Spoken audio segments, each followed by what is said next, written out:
say to someone watching now, they're like, okay, cool, you guys are speaking about locking in. I want to lock in. It's winter. Obviously, like I said, it's different for different people. So what are the fundamental or the consistent, things in locking in that you would tell that person watching now or asking you now to do, like practically for them to lock in?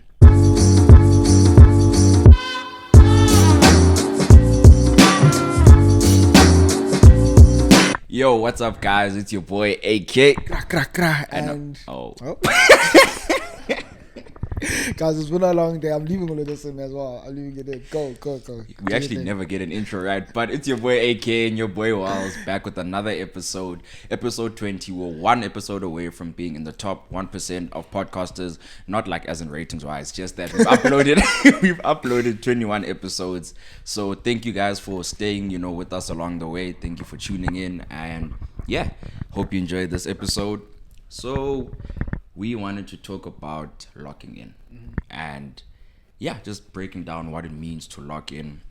So we're actually in my favorite but also least favorite season, winter, and that's because when I started my journey of self-growth, self-help, it actually was winter. And why that's significant to me is because it's so dark in the mornings. Waking up 5 a.m. in summer, it feels like morning time. It's normal to wake up. You feel early, but the birds are waking up with you. The sun is waking up, is rising with you, And in winter, it's the opposite. When you wake up, you're alone. It's dark. It's quiet. It seems as though the day hasn't started. Nothing has woken up yet. Yeah. And I love that, because if I still wake up at 5 a.m. in winter, I feel like I'm ahead of everyone, Yeah, there's kind of like a movie element to it. It's like a main character thing going on. You're like, okay, wait, generally speaking, most people are like, oh, now I'm gonna stay in the blanket, and you feel invigorated and motivated because you're one of the only people in the world, in the country that's getting up at that time. But go on, yeah. So, and I think it's in winter, in those moments when I feel that I'm working alone, I really feel like I'm locked in, and that's why winter's my favorite season, because when I work hard, I don't know, just that it feels like, I'm really locked in, but that's what we're going to break down now. So I think that's what I associate locking in with for myself, that mental shift of, I'm going to choose to be alone and do the hard work, even when it doesn't look fun to do, it doesn't look pretty to do it. I'm going to be by myself, and I'm going to make sure that I get in those reps, and I think winter just is perfect for me when I think of locking in. But what do you see as locking in? And there's no end. Dude, I feel like, of course, now locking in has always been a thing, right? But now because of things like TikTok and social media, it's like now this thing of like, I'm locked in.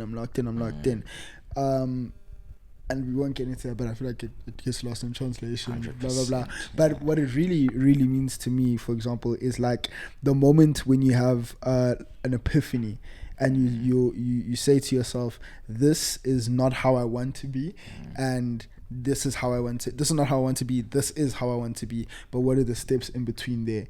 And then as soon as you sit down with yourself and you putting in the work to get from point A to point B, that process in between is called locking in, I would say. So for me, my process of locking in started like beginning of 2023, right? Because I was looking at my life and I was thinking, am I satisfied with what's going on right now? No, not at all. Am I satisfied with the way I look, with my financial situation, with my academics, all of these things? Like, you really need to sit down as well, I feel like, and acknowledge every sphere of your life and ask yourself if that's considered locking in, or if it's conducive to you becoming the person that you want to become. I feel like we've had this conversation in some regard before, but locking in is pretty much the process between point A and point B of the person that you are now versus the person that you want to be, and it's the work that you put in to get to travel from there to there. And practically, like, how does locking in look, because I think it's very popular when people say, take the 6 months to go ghost, just ghosting, taking that time to disappear from all social media, from all distractions, from the clubs, from, that whole saying, and just disappear and work on yourself by yourself. Do you think locking in has to be that whole thing of the one man show, you know, where you're the lone wolf and going on that journey, locking in, working by yourself? Or how does locking in look practically? Yo, I think the first thing that you kind of have to realize is that you can't look at unrealistic examples of locking in or listen to people who have achieved it's still props to them, but unrealistic versions of going from 0 to 100, right? Because that's not how everybody's story will go. So that's my point, is like saying that locking in for people looks differently. You locking in for you, for Amo, could be 5 years. Locking in for me could be 10. Locking in for the viewer could be 6, right? It all just depends on where we're trying to go. We've spoken about this, the environment in your life, the different forces that are acting on it, your history, the way that you deal with certain things, the way that you process information. All of these things will determine your process of locking in, right? But my main point is saying that don't look at other people's versions of like, yo, this guy, like Iman Gaji or Alex Homozy, these guys are also rich and young. But like, remember that there was a time when they weren't, right? Like there's like 5-7 years in between the point that you see versus the point that you didn't see. So yeah, did I answer your question? Yeah, okay, but now I want to ask again, right? So say to someone watching now, they're like, okay, cool, you guys are speaking about locking in, I want to lock in, it's winter. Obviously, like I said, it's different for different people. So what are the fundamental or the consistent, you know, things in locking in that you would tell that person watching now or asking you now to do, like practically, for them to lock in? I'll say, man, then I'll reverse it back to you. Don't cut yourself any slack. That's probably the number one thing, because with cutting yourself slack comes complacency, but I'll make that one thing. Be patient. Understand that the work that you're putting in will only show itself after a certain amount of time. It's not going to be an instant gratification thing. So yeah, learn how to deal with instant gratification by being patient and work really, really, really, really hard. Especially if you're somebody who enjoys winter to like stay in and snuggle, but like you're telling yourself that you're gonna lock in this winter, like, nah bro, you're gonna need to learn to wake up and, you know, okay, I won't say what I was about to say, but when it's cold and you're freezing and you're shivering when you wake up, and you know, let's say you want to get your dream body, wake up in the morning, go on a jog, wake up in the morning and head to the gym. Like, I feel like I sound like one of those niggas, but go to the fucking gym. But that's what it is, though. That's what it is. So yeah, don't cut yourself any slack. Be patient and work really, really hard. I feel like that's the general sense of locking in. And set goals. Set goals of like, where you want to go, and KPIs. Decide what like your indicators are for succeeding and not succeeding, and wasting time and not wasting time. 100%. I think to add on to that, I would also say you need to be alone.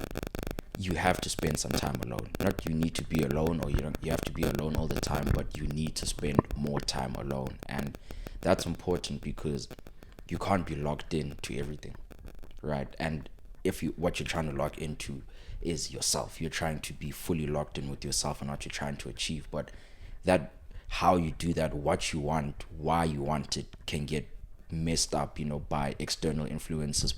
So you need to spend as much time alone as possible. Not alone as possible. You need to spend more time alone. No. Not as much as possible. Okay. You know, I think you still need a lot of other things you have to do with people, but try spend more time alone just so you can stay connected to what you're doing and why you're doing it. You know, I think that would be something I'd add on to that. And we've spoken about it as well, but prepare for discomfort. You need to prepare for discomfort, and you need to enjoy discomfort, because you can be prepared for discomfort, but the moment you feel uncomfortable, it's very easy to no longer, that preparation feels like, okay, no, I'm not prepared enough, I want to go back. So you need to tell yourself that discomfort, uncomfortability, being uncomfortable, either one. You need to tell yourself that being uncomfortable is okay, being uncomfortable is good, because if not, then it's not, you can't lock in, because being locked in is not nice. You know. And third, I think you need to rest. That's, I think, a very important thing that's missed out when speaking about, when I say rest, sorry, not even rest doesn't like take breaks. I'm not saying that. Like, take breaks, but that's on you how you do that. I meant sleep. You need to sleep. You need to recuperate, because being locked in and now you're not sleeping, it's gonna lead to a burnout. It's gonna lead to you crashing. So sleep. Obviously there's nights, there's days when you have to sacrifice that, but when you can, don't waste that doing stupid shit. Sleep. So yeah, you have to be prepared for being uncomfortable. You need to spend more time alone, and you need to sleep. I think I would say, in order for you to successfully lock in on top of the things that you mentioned. So then when it comes to discomfort, like what would you say for you, since you started your journey, what would you say has been the most uncomfortable thing? And give me two. So the most uncomfortable thing that you were able to overcome, and the most uncomfortable thing that you've yet to overcome. Okay, I'll start with the second one. So most uncomfortable thing that I'm yet to overcome is backtracking. So seeing that I've made progress, but now I've gone back on that, and I'm in a position where I was before. Because I think I've always said my biggest fear is leaving food on the table, knowing that I could have done more, I haven't.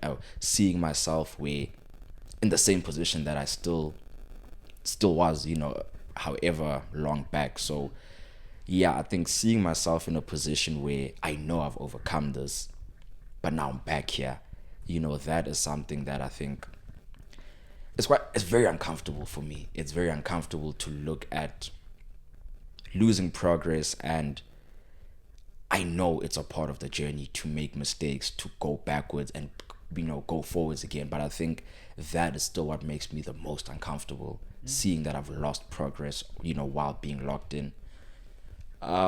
Overcoming that, look, I know it's just a matter of taking the steps to get myself back to where I did feel like I was winning. I was doing the things where I should. But yeah, in terms of just how that feels, I don't know.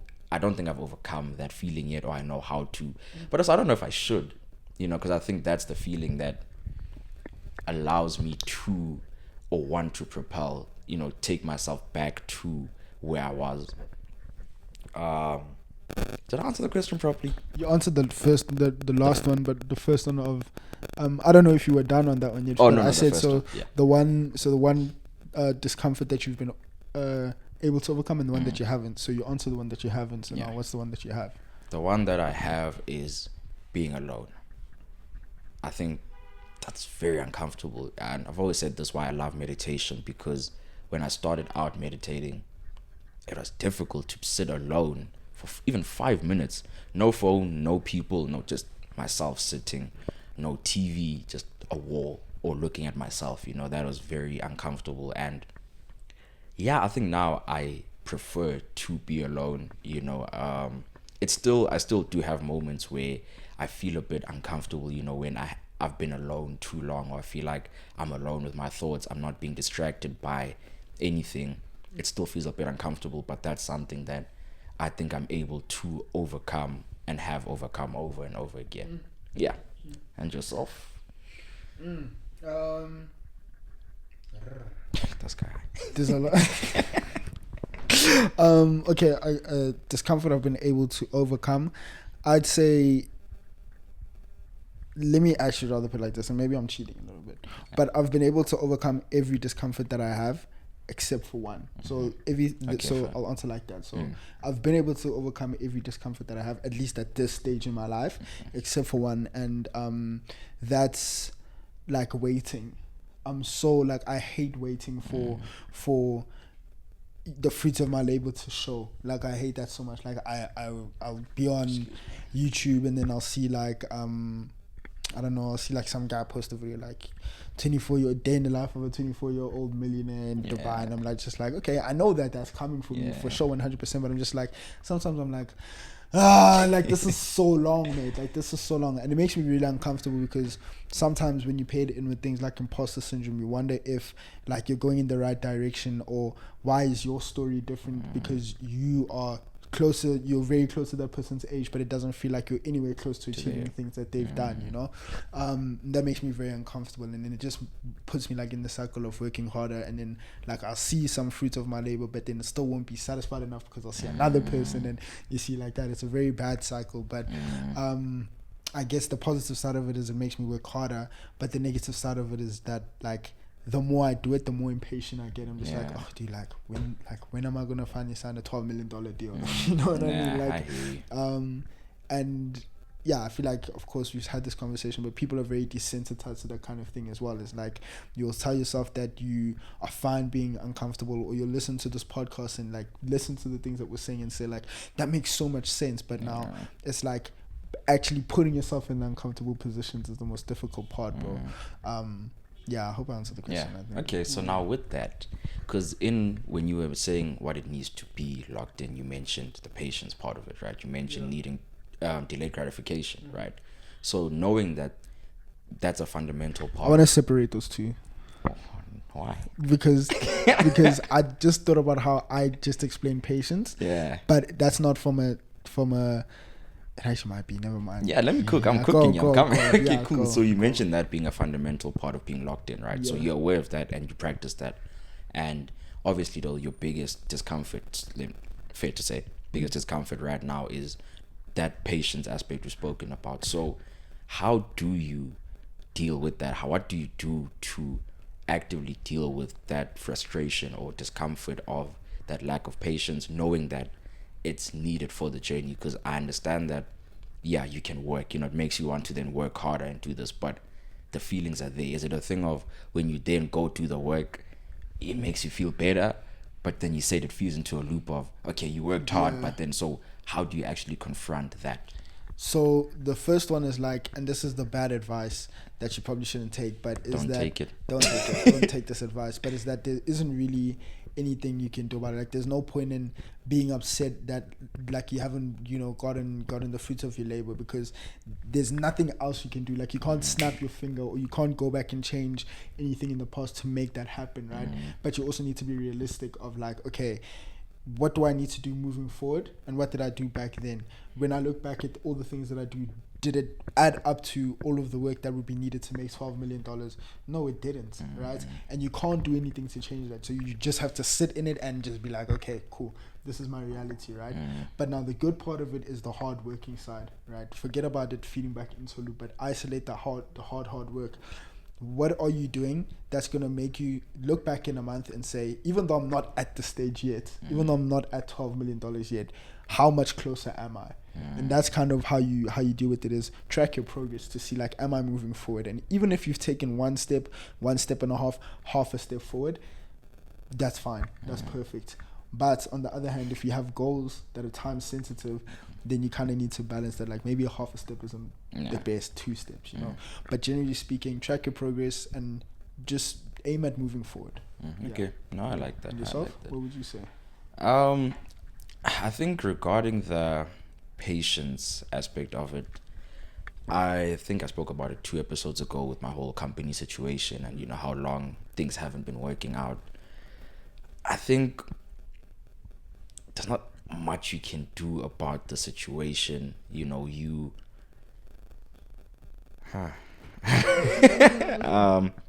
when I give a genuine answer, Shay, why don't I just yap? Yeah, sure. I think you really just need to ask yourself. I think you have to confront the actual discomfort. Not.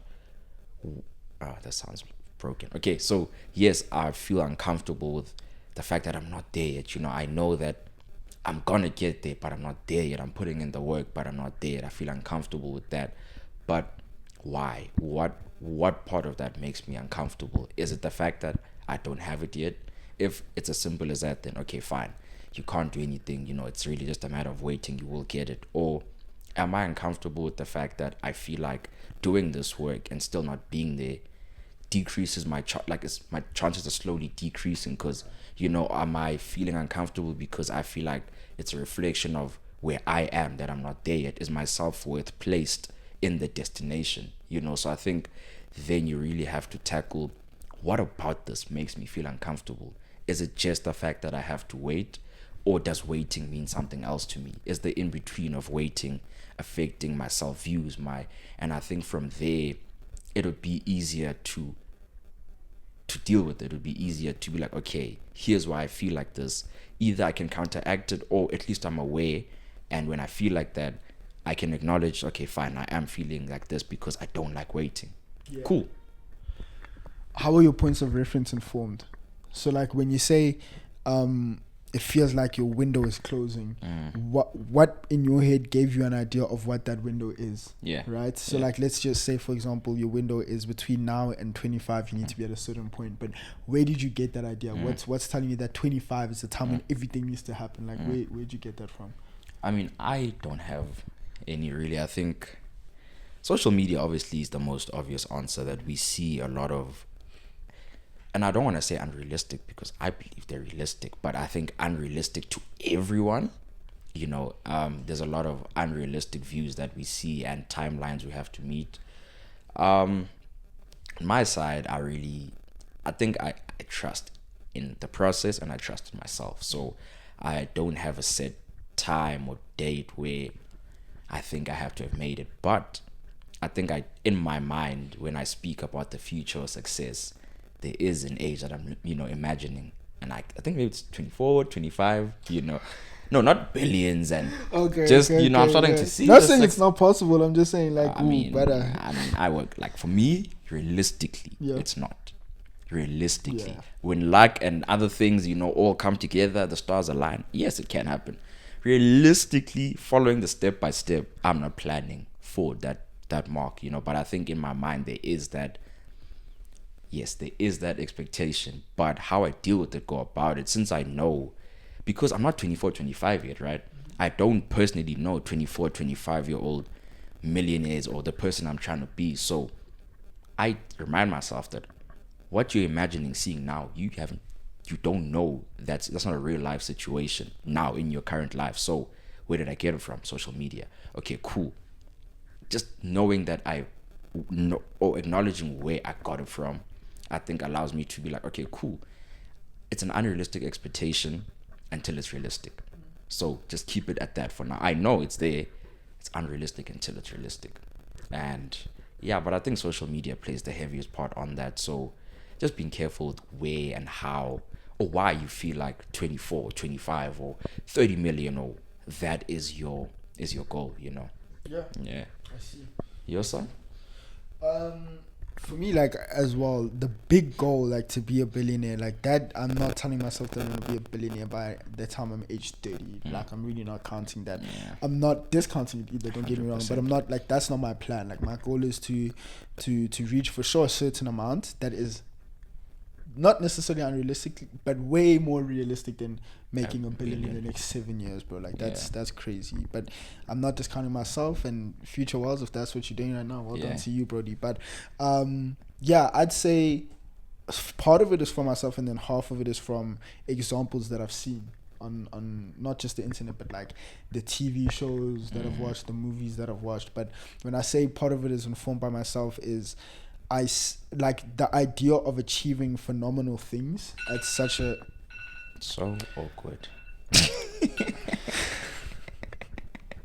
But even that idea of living in Dubai, I didn't have that desire when I was 16, but now because of the people that I was watching when I was first starting out on my journey, that's the idea that's what put in my head. Maybe by the time we make it and we're very super wealthy, the hub or spot to go to will be Norway. Yeah. Or it'll be here, or it'll be wherever, So yeah, I'm influenced in terms of both regards of myself, but also social media a little bit. Yeah. No, I like that. I agree with that, bro. It definitely is gonna change over time, and I think I'm actually glad you asked that, because we've spoken about what's this, like, how impressionable we are, suggestion from the outside. So I think it is important to always be aware as well, where did this come from? Why do I think like that? I actually haven't even thought about it now until you asked. So yeah, that also is very important. But yeah, so locking in really is different from person to person, but I think there are those fundamental steps that apply to all of us in order to achieve our goals, in order to actually be working towards our goal and not trying to be working towards our goals. So from my side, what I would say to anyone watching, if you are looking at this and you want now to be the time that you lock in, my challenge to you is, especially now since it's cold, it's winter, wake up early. Whether that's 6 a.m. for you, 5 a.m., 7 a.m., wake up earlier than you do. Wake up at the time that you've always wanted to but said it's too early and you make excuses for. Wake up at that time and complete everything you want to do up until 2 p.m. If you want to call it a day there, fine, but complete everything. Wake up early, let's say 5, complete your task until 2 a.m. 2 p.m. and you'll see the difference that makes. You'll see how much more fulfilled you feel. You'll see how much more of a winner you feel like, and you'll see how much that helps you in locking in and getting ready to achieve your goals. That's just from my side. That's my formula. Don't know if you want to leave anything off. I guess, yeah, if you're leaving with advice, or a challenge, my challenge would be prove yourself wrong. Change the whole framework of how you see yourself, especially if you are lost or struggling to figure things out. I challenge you to change the framework in which you view yourself and in which you view life, because I promise you, if you do that, the benefits that you will see, amazing, outrageous, next level. I promise you. You have my word on that. Yeah. That's my challenge. That's my that. challenge. Yeah. Okay, guys. Well, this has been episode 20. Staying locked in. Thank you for watching. Hope you're having a good Friday. This eases your Friday, makes you feel better, motivates you. It's been your boy Amwo, your boy Wells. I did it for you. My bad. And we are. Peace, guys.